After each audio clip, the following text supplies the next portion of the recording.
Olá pessoal, tudo bem? Eu sou o Fernando Rocha, esse é o nosso Saúde e Bem-Estar de hoje. Nesse programa você vai conferir conosco. A pediatra e ebiatra Lara Saad fala sobre os cuidados médicos sobre essa fase da vida conhecida como puberdade. A médica psiquiatra infanto-juvenil, doutora Jaqueline Bifano, acrescenta à nossa conversa informações sobre o desenvolvimento psíquico da puberdade e os seus grandes desafios. E claro que hoje também tem o quadro Mitos e Verdades para trazer para você informações seguras e científicas sobre o que de fato é esse período da vida e como dar um suporte importante aos pré-adolescentes que vivem essa fase.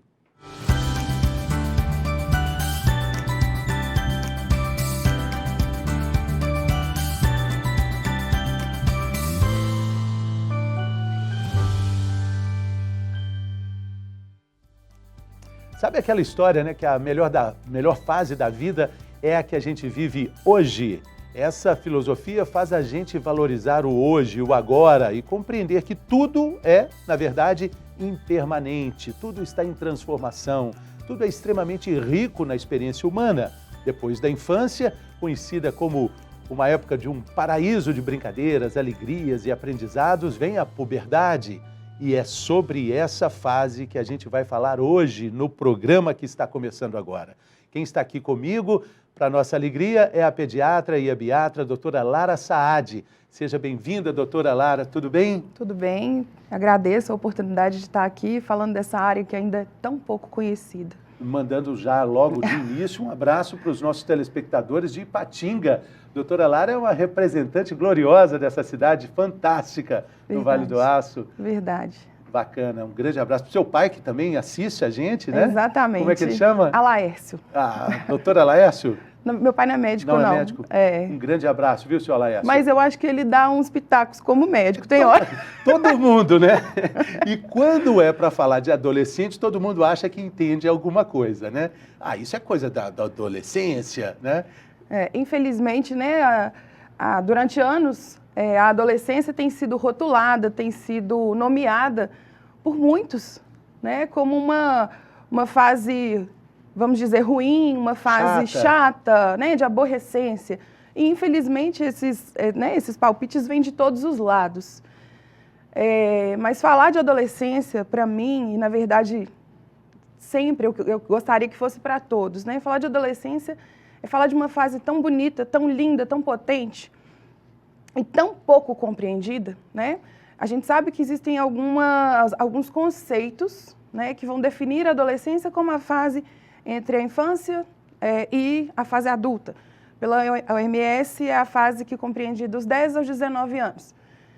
Porém, sabe-se que, né, a adolescência vai muito além de só a idade, na verdade, né? A adolescência compreende essa fase de transformações, né, tanto de comportamento quanto físicas, né, e eu costumo até falar um pouco mais assim, que a adolescência ela vem de dentro para fora, né, é um processo que vem com o tempo, que vem sendo lentamente processado pela aquela criança até ela entrar nessa fase. O que difere um pouco da puberdade, né, que a gente talvez consiga ver. A puberdade é quando a gente vê que ela vai invadir, na verdade, ela vem de fora para dentro. Né? A criança ela não consegue falar, não, eu não quero não quero ter puberdade agora. Então a gente vê que são processos diferentes. Né? Então, assim, nesse conceito, a adolescência começa até muito antes da puberdade mostrar os seus sinais. Outro exemplo que eu dou, que a adolescência é um processo extremamente singular, né? Por vezes vou atender alguns adolescentes, né, que já têm presença de caracteres sexuais, que já têm um corpo mais desenvolvido e às vezes está atrelado ainda a comportamentos infantis, né, a comportamentos da infância. E ao contrário também, por vezes a gente vê adolescentes que ainda não desenvolveram, né, um corpo adolescente, um corpo mais desenvolvido, com caracteres, porém já tem algumas elaborações da adolescência, né? Já tem eu já começo a adquirir comportamentos da fase da adolescência. Quando a gente estava conversando aqui, antes do programa, você deu uma definição maravilhosa do que é a adolescência, né? Qual é a frase? Eu aprendi com a doutora Juliana Franco, que isso ficou assim, eu falo que ficou medular. Adolescência é uma Ferrari sem freio. E achei legal que você complementou essa frase, né? Numa estrada cheia de curvas e cheia de obstáculos. É exatamente. Uma Ferrari com a potência toda do motor da Ferrari, sem freio, numa estrada de curvas, na 381, indo para Patinga. Para ser mais específico, na 381. E aí, como é que o controle disso acontece, né? A medicina se esforça para dedicar uma área para esse estudo, né? A medicina do adolescente, ela... Você estava falando coisa de 20 anos, isso, do ponto de vista científico, é muito recente, né? É muito recente, e a gente percebe que precisa ainda de muito estudo, a gente precisa ainda quebrar alguns preconceitos, né? Até mesmo entre colegas mesmo, as pessoas perguntam, por que você procurou a ebiatria? Eu procurei porque eu vi um grupo de pessoas que, por vezes, ficam sem atendimento. Porque, às vezes, o pediatra vai atender ele até os 12 anos, e aí? E essa criança que não é criança mais?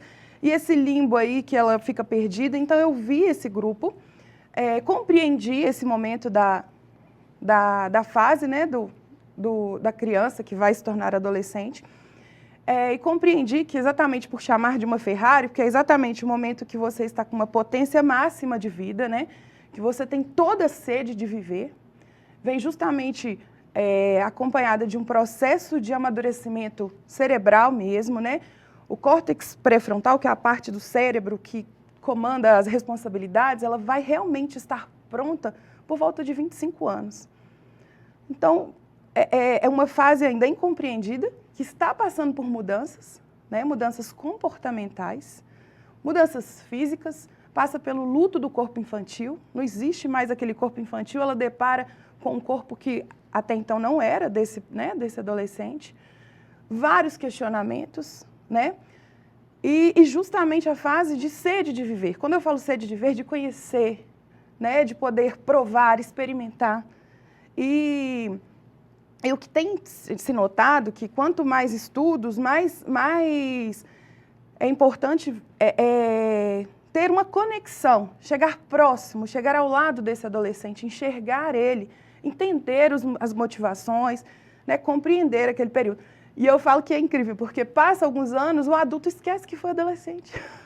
Ele simplesmente está ali julgando, como se ele não tivesse passado por aquela fase. E tendo que orientar, muitas vezes, um adolescente. Exatamente. Né? Agora, eu tenho uma frase também, um exemplo da minha querida pediatra doutora Ana Escobar, minha inspiradora de vida, e uma vez a gente conversando, ela disse que às vezes os adultos não entendem a questão cognitiva de crianças que parecem muito inteligentes, que falam bem, que desenvolvem a questão motora de forma satisfatória, mas que muitas vezes, perto ali dos 10 anos, até dos 11, 12 anos, ela não tem capacidade de ver a diferença de aproximação, por exemplo, de um carro na rua. Ela não está apta, veja bem, com 10, 11 anos, com capacidade total para atravessar uma rua sozinha. Então, se a gente pensa algo... Não, o menino já está esperto, não é bem assim, né? A gente precisa entender essa fase de puberdade com outro olhar, né, doutora? Exatamente. Assim como na infância, na adolescência, passamos também por uma fase de remodelação neuronal. Uma fase chamada de poda neuronal. Nesse momento, acontece a morte de alguns neurônios e sobrevivência de outros, né? Que vai fortalecer essa parte de inteligência, de sobrevivência e de todas as experiências que foram consideradas vantajosas para aquele ser humano, para aquele indivíduo. E justamente por essa fase ser uma fase conhecida como imaturidade no sentido neuronal mesmo, no sentido que ainda estamos passando por um processo de crescimento, de formação, é justamente nessa fase que talvez teríamos que entender mais esse grupo, teríamos que respeitar mais esse grupo, né? A gente vê muitas vezes alguns exemplos de pais falando, mas eu falo, eu repito, mas será que é o suficiente? Será que você sentou do lado dele? Será que você colocou do lado, você contou sua vida para ele? Você contou sua experiência? Você contou que passou por algo semelhante? Então, assim, às vezes a abordagem tem que ser mudada, né? A gente tem que chegar, eu sempre repito isso, chegar do lado, não de cima para baixo, né? A gente entende, sempre fala aqui no nosso programa que cada indivíduo é único, cada corpo é o seu próprio universo, com as suas próprias formas de desenvolver, né? Mas quando a gente fala de adolescência, a gente já encontra pontos assim que são muito comuns para essa fase da vida, né? Um deles, por exemplo, a espinha, a voz que muda, né? Aquele estirão de crescimento, o menino estabanado, né? Do ponto de vista de saúde, tem alguns problemas que são comuns, assim, Existem. que vão parar no consultório invariavelmente, doutora? Existem problemas que realmente são atrelados a essa faixa etária. Quando a gente fala de puberdade, a gente está falando do crescimento, né, da maturação dos órgãos sexuais.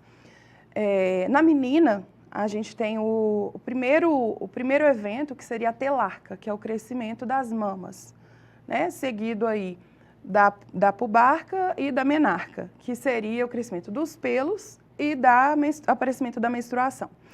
Antes de 8 anos, esses eventos não são esperados. Antes de 8 anos nas meninas, qualquer dessas alterações tem que ser levado ao pediatra, né? E mais especificamente ao endocrinologista pediátrico, porque é um achado que pode indicar uma puberdade precoce. Isso a gente fala, olha só, a doutora falou 2 nomes que na verdade não são tão comuns. A menarca, sim, aí é visível para toda a família, mas esse desenvolvimento que a partir dos 8 anos já pode ser também um sinal, um ponto de importância assim, para a observação da família?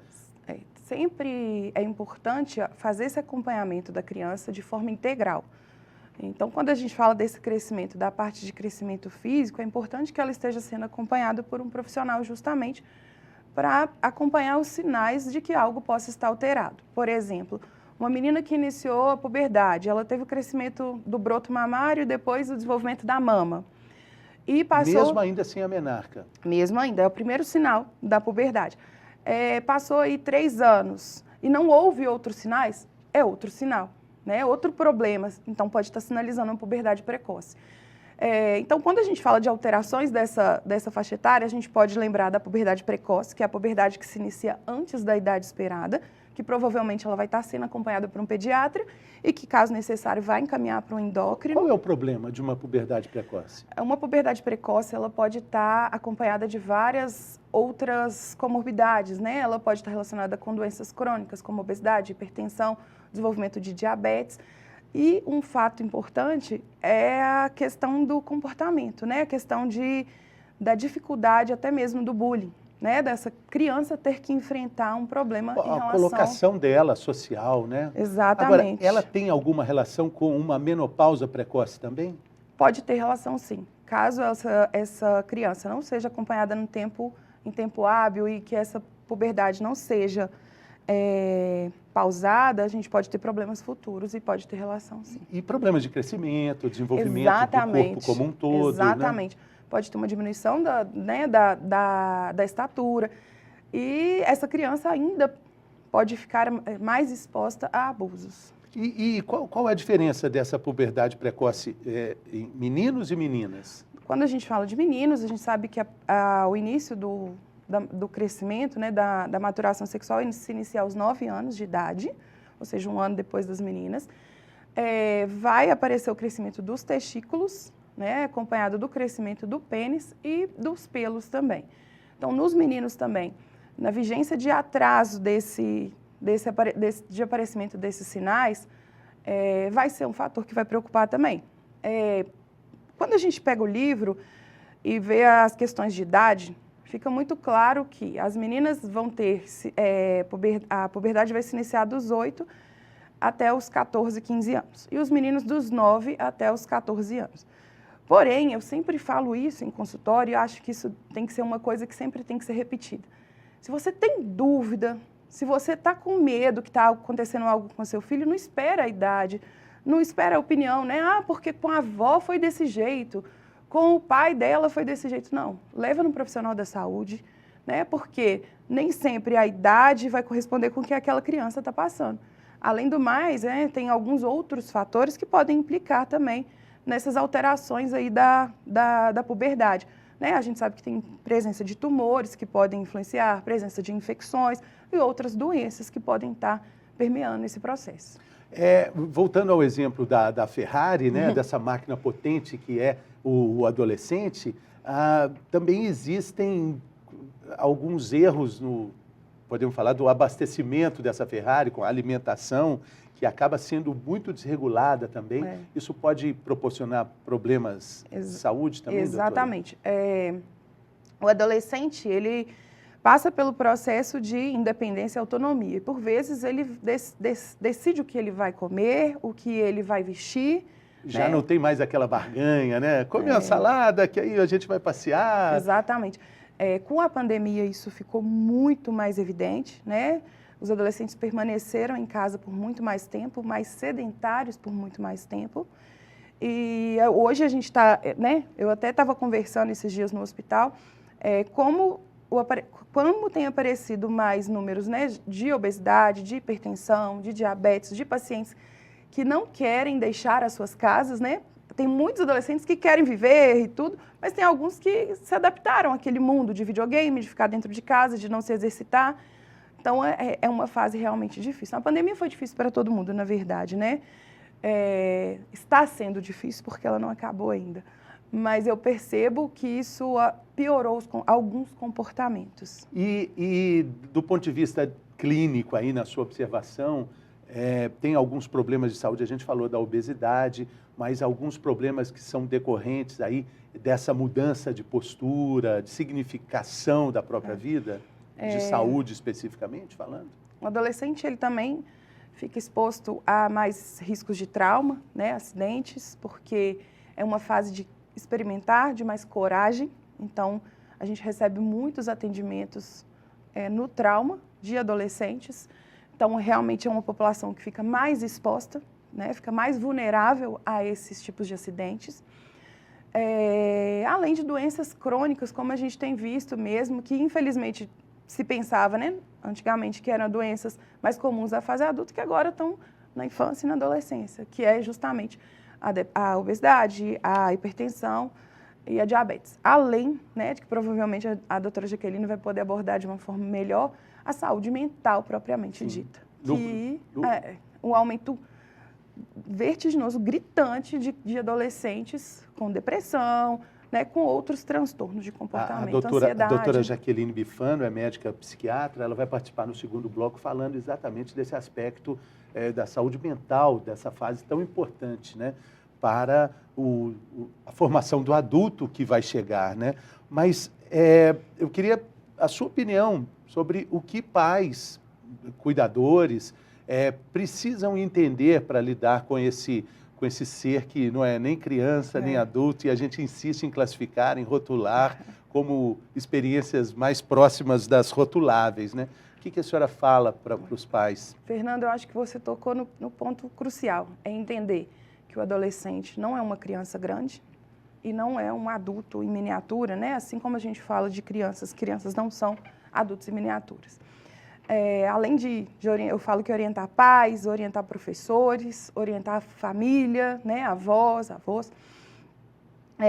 no sentido de que os adolescentes precisam de falar, precisam de ser ouvidos, precisam de ser respeitados, precisam de limites. E quando a gente fala de limite, não é algo imposto. A gente precisa de uma forma... com uma conexão melhor, com um respeito grande, informar dos riscos. Eles querem experimentar coisas novas, mas eles entendem que tem que ter limites, né? É óbvio que existem vários grupos de adolescentes, a gente não está falando só de um, né? A gente sabe que existem os menores infratores, a gente sabe que existem adolescentes que vivem em situações de vulnerabilidade, mas em comum a esses grupos, todos precisam de respeito, todos precisam ser escutados. E é essa dica que eu dou. Senta com seu filho, tenta conectar com ele. Quando a gente fala de conexão, tenta pegar o que ele quer te falar, o que ele realmente está sentindo. Punir, isolar, provavelmente vai piorar alguns comportamentos, vai te distanciar do seu filho. E às vezes o que ele quer é isso, ele quer um carinho, ele quer um conselho, ele quer saber que você também passou por aquilo ali. E eu acho que é isso, a gente precisa de escutar mais. E agora a gente parte para uma outra parte aqui do nosso programa, que é o mitos e verdades.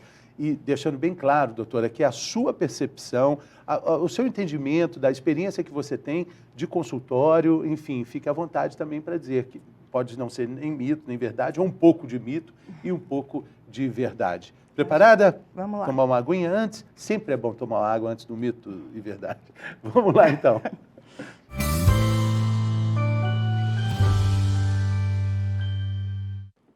Mitos e Verdade, hoje com a doutora Lara Saad, pediatra e ebiatra de Ipatinga para o mundo. Vamos lá, primeira questão, são 10. Durante a puberdade sempre acontece o chamado estirão. É mito ou verdade, doutora Lara? Verdade, né? Durante a puberdade é a fase onde vai haver um crescimento, né? Existem duas fases que a gente vai crescer muito, que é a fase do bebezinho, que você vê que é nítido aos nossos olhos, e a segunda fase é a fase da adolescência. E aí com ressalva, porque há pacientes que não passam pela puberdade ou que vão ter uma puberdade tardia e que esse estirão pode ser comprometido, tá? Mas na grande maioria das vezes, na adolescência é o período que vai acontecer o estirão. Na criança, os pediatras falam muito daquela chamada dor do crescimento, né?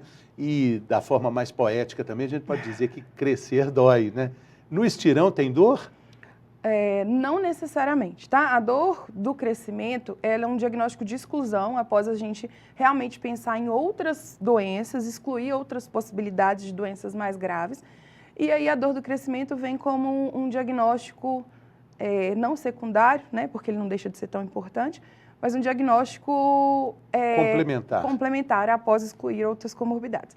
Então, no estirão, é mito que vai ter dor para crescer, tá? Não necessariamente o estirão vai levar essa dor. Mais uma questão aqui, mito ou verdade? O início da puberdade é influenciado exclusivamente por questões hereditárias. Mito ou verdade? Mito, tá? Não é só questões hereditárias e genéticas, a gente sabe que o ambiente ele também influencia nesse processo, né? Tanto que, com o passar dos anos, a gente percebe o início um pouco mais cedo desse processo, justamente pelo fator ambiente estar influenciando nesse processo. Inclusive, a doutora Lara falou uma coisa muito importante. Essa percepção de que tudo é hereditário, na verdade, ela pode até atrapalhar a procura por um profissional indicado. Achar que foi assim com a avó dela, foi assim com a mãe da avó, enfim. Não é sempre assim, essa não é uma informação, né? Exatamente, exatamente. E como a gente mesmo falou, a própria alimentação, né, entre outros comportamentos. O meio, né? Exatamente, o ambiente, o meio. A outra questão, mito ou verdade, doutora? Meninas tendem a menstruar na mesma idade de suas mães. Mito ou verdade? Bom, posso considerar um mito, porém, né, existem algumas meninas que vão coincidir e vão menstruar na mesma idade que as mães. Mas isso não é via de regra, justamente pelo que a gente falou. O ambiente vai influenciar, né? E o processo da puberdade de cada ser humano é individualizado. Não existe algo que é tão comum assim de pai para filho. É preciso olhar o todo, né? Exatamente. Mito ou verdade? Mais uma questão aqui. A realização de exercício físico intenso adianta a maturação sexual dos adolescentes. Mito ou verdade? Bom, a gente pode considerar um mito, porém, a gente sabe que quando a gente considera a atividade física de forma intensa, ela pode gerar algumas alterações no corpo, né? Como, por exemplo, quando a gente fala intenso, a gente está falando de um menino que é colocado ali para fazer uma atividade... Ginástica olímpica, por exemplo, exatamente. Que o desenvolvimento do profissional é sempre nessa idade. Né? Esse paciente ele pode ter uma alteração na parte da gordura, na parte do corpo, que vai, às vezes, protelar essa puberdade, que vai atrasar. Então, realmente, assim, falar que pode sim. Mas tá? aí... Mas não é via de regra. É alto rendimento, nós estamos falando, né? Isso não impede a prática esportiva regular, né? Exatamente. A prática esportiva regular, pelo contrário, ela vai ser benéfica e é necessária nesse processo. A outra questão, a puberdade masculina começa com o aumento do volume testicular. Mito ou verdade? Verdade, né? É o primeiro sinal que a gente vai ter, é o aumento do testículo no menino. Mito ou verdade? A puberdade feminina se inicia com a menstruação. Mito. Mito. Como eu já disse antes, né? A gente chama de telarca, que é o crescimento da mama. Então, primeiro ela vai se dar com o broto mamário e depois com o desenvolvimento das mamas. E você falou também pubarca o nome? A gente vai ter depois o crescimento dos pelos e a menarca, que é a menstruação, a primeira menstruação. O ciclo começa com o crescimento das mamas. Das mamas, que se chama telarca. Telarca, pubarca e menarca. Perfeito. Esse é o ciclo. Exato. Mito ou verdade? Surgimento de pelos em excesso pode ser um problema hormonal? Verdade, né? A gente sabe que o hirsutismo ou a hipertricose, que são coisas diferentes, mas que são crescimentos de pelo, né? O hirsutismo está relacionado ao uso de medicação, às vezes o corticóide, a uma síndrome de Cushing. Em resumo, o crescimento de pelo em excesso deve e tem que ser avaliado, né? É o que eu falei. Essas alterações que não são esperadas dentro do processo de puberdade podem ter causas mais graves, como uso de medicação, tumor, infecções, entre outros fatores. E a gente está falando só de pelos pubianos ou pelos de uma forma geral? Pelos de uma forma geral, né? Mas quando a gente fala de na puberdade, a gente fala de pelos pubianos, pelos axilares, nos meninos a barba, né? E nas meninas também vai ter um aumento do crescimento dos pelos. Pelos no braço, nas pernas, aí a gente não está considerando? Dentro do processo de puberdade, não é algo que a gente acompanhe, né? Você não vai medir o pelo. Para a gente acompanhar a puberdade, existem tabelas. Uma das tabelas que a gente usa é a de Tanner, que é onde vai estar lá, eu costumo mostrar para a mãe, para o paciente, né?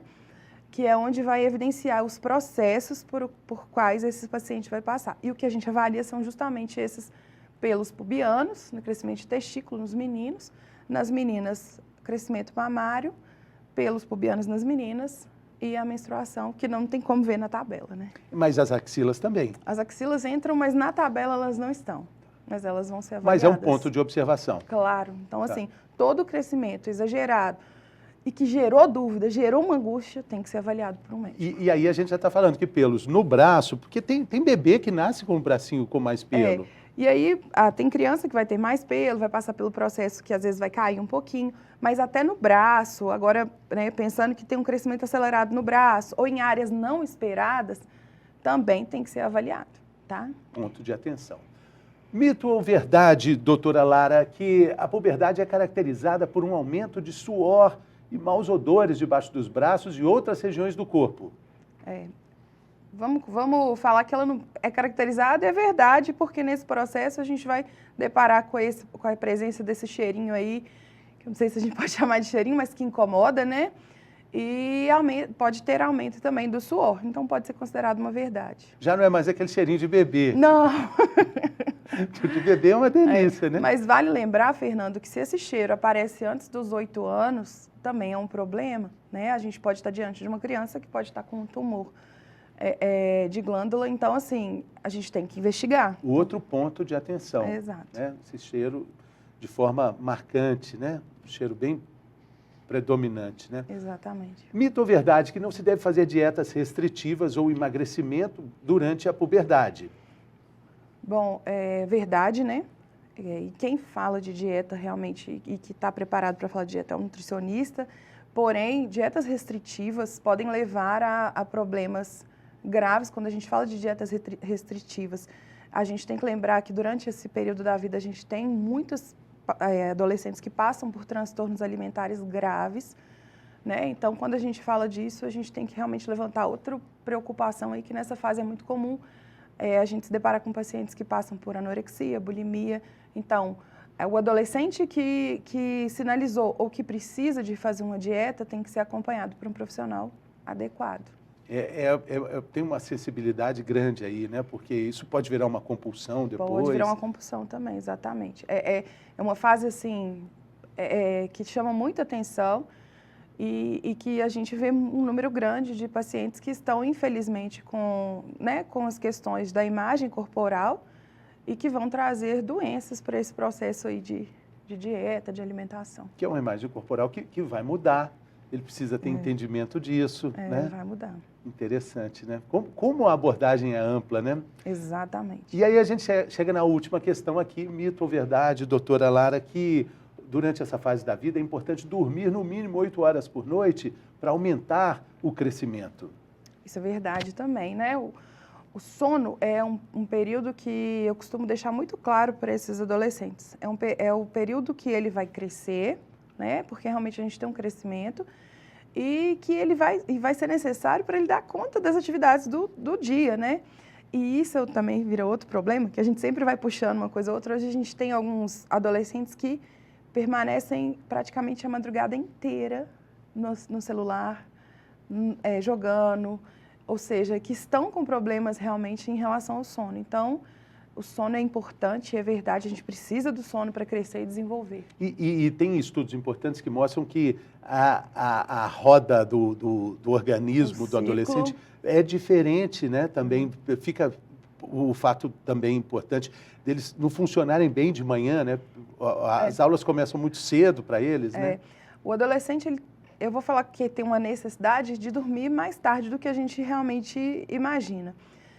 Normalmente ele vai ter necessidade de dormir ali por volta de 23 horas, meia-noite. Isso também geralmente gera uma angústia, porque os pais querem colocar o horário para esse adolescente dormir, mas a necessidade de sono dele já mudou, já não é a mesma da infância mais. Então ele precisa dormir um pouquinho mais de manhã, mas isso eu acho que também a gente não pode generalizar, né? Cada dia a dia é diferente um do outro, mas realmente faz sentido. Eles ficam de manhã, é um período mais difícil para alguns. Mas aí entra também a exposição a telas, né? Como a doutora disse, né? Aí a madrugada inteira e vai dormir tarde. Uma coisa chama a outra, né? Eu não sou uma médica que abomina e condena jogo e celular, pelo contrário. Eu acho que o adolescente tem que jogar, é onde ele vai conseguir a dopamina para poder dar conta de viver. Às vezes os pais levam até a gente e falam assim, doutora, fala que não pode. Eu falo, não sou eu que vou falar que não pode. Pode sim. Mas eu acho que tudo tem que ser conversado e colocado com regras, né? Mas principalmente conversado com profissionais que entendem a situação e que podem dar uma orientação específica baseada em informação científica, que é o que a gente faz aqui sempre. Doutora Lara Saad, muito obrigado pela participação. Sucesso aí na jornada. Na vida de todo pelo dia. Carinho, valeu. Pela recepção. Muito gente obrigada mesmo, viu? Mais uma vez, um grande abraço para a cidade de Ipatinga, que está acompanhando a gente. Muito orgulho de ter a cidade de Ipatinga na rede de transmissões aí do canal Viver Brasil. A gente vai fazer um rápido intervalo, depois a gente volta falando da questão mais ligada à saúde mental, dessa parte tão importante da vida, essa Ferrari sem freio que é a adolescência. Daqui a pouco a gente está de volta.